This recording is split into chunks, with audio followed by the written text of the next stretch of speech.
Hello everybody and welcome to the Butter watercolor music video painting video. I'm releasing this the morning after Permission to Dance just came out, so hopefully you guys will find some time, maybe take a 10-minute break in between streaming to watch this video. And since Permission to Dance is also out, that'll be the next watercolor music video in my to-do list. So look out for that, as well as the real-time videos for these butter painting videos, and possibly Dynamite if there's enough interest for that. So just now you saw me breaking up the page into 7 different portions, and this is just to help me place where each member is on the page, so they're all evened out and not all clumped in one place, or they all have the same amount of space.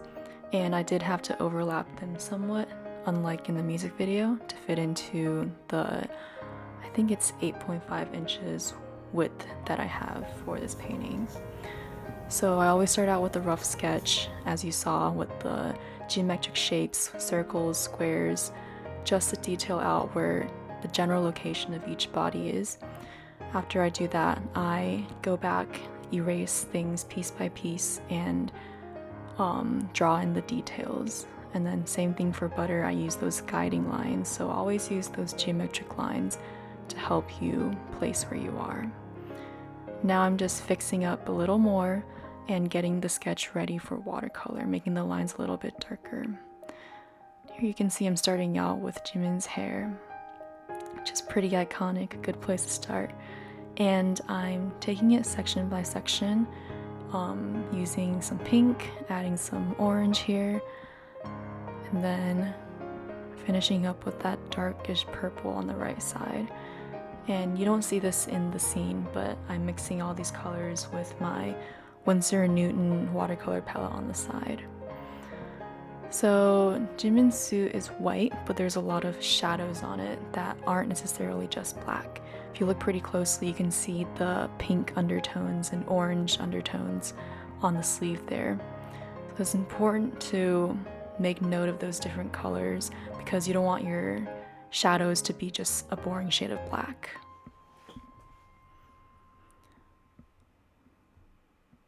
And then here we are starting on Jhope. Pretty iconic yellow hair for him. The most reminiscent of the butter theme. As you can see, as usual, my drawings are tiny, so I'm literally using that single hair on the tip of the brush to get the black into his eyes and into the roots of his hair. Pretty proud of the way Jhope's face and hair turned out. Definitely wasn't easy. I hope you didn't hear my stomach growl just now. It's pretty early, I need food.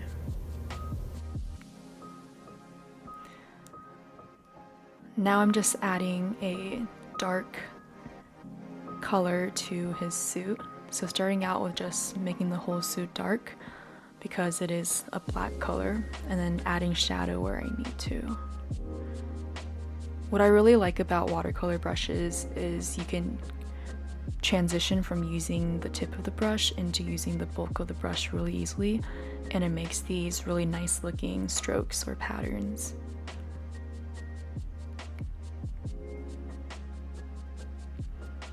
Just adding some details to Jhope now.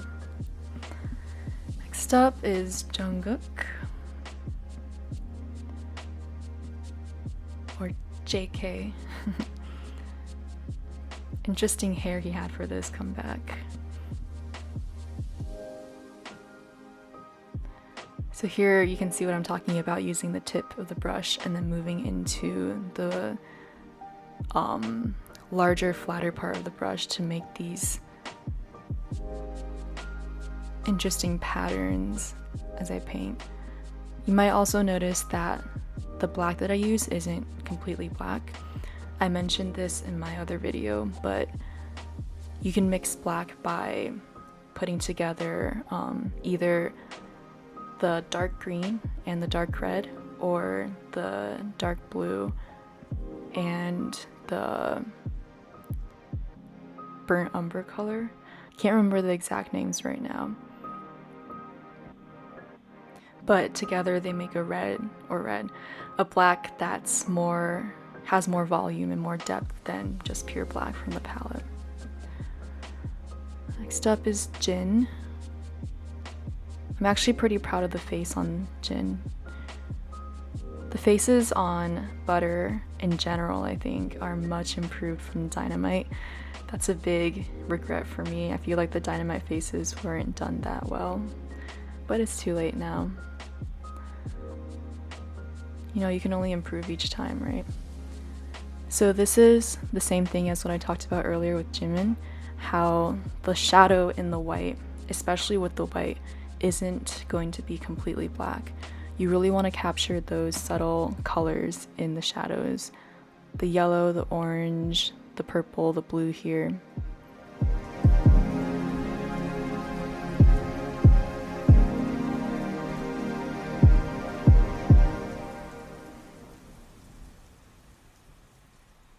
See how it makes it look a little glowy? So this is V.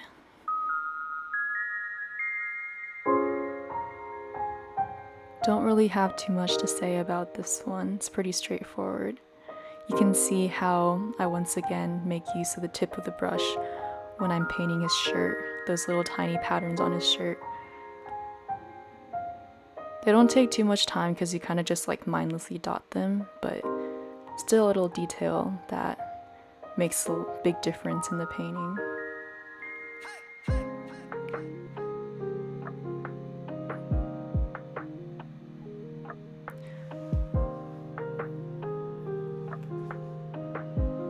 Painting out those strokes for the hair here. One way that you can make palette colors a little more natural looking, because when they're in the palette they tend to come out very pigmented and unnatural, is to add a bit of the complementary color to that color that you're using. For example, if you are using red, add a bit of green, just a little bit, not enough to make it turn like brown, which is what you get when you mix complementary colors, but enough to make it look less just vibrant red. If you're using blue, add a little bit of brown.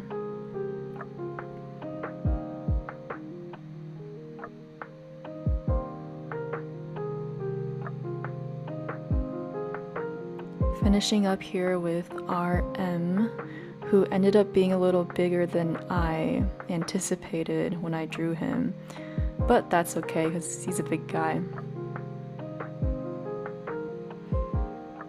His pink hair was pretty fun to do. I think it turned out pretty well. I always go back and outline my paintings with a pencil when it comes to these music video drawings, just to make them a little neater, so you might have seen that in the earlier ones.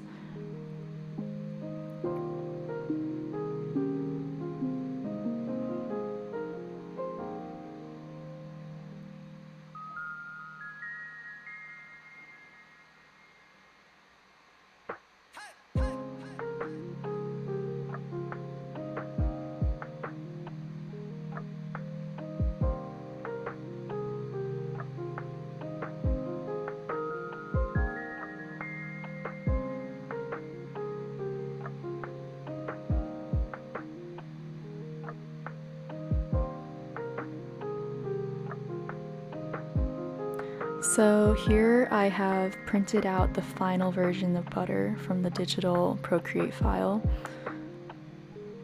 And all of these are available in my shop, link in the description, as well as these Butter graphic prints,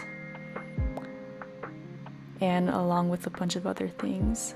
But these are the Butter themed paintings I did. Yeah, so thank you so much for watching this video. Here's the music and materials I use. Feel free to ask me any questions you have, and a huge shout out to my patrons who are always there supporting me and making my art dream a reality.